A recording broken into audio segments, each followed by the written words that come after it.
And here's the finished product of my smothered mushroom chicken breast. So with peppers and onions. So this is going to be really good. This concludes my dinner for tonight.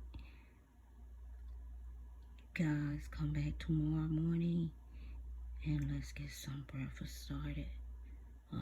Breakfast gonna be good in the morning, so you guys make sure you subscribe, okay? And you come back and we're gonna eat good. God bless you. Have a good night. Praying for you and your family. Eat healthy, stay safe, and see you in the morning for breakfast. Good night.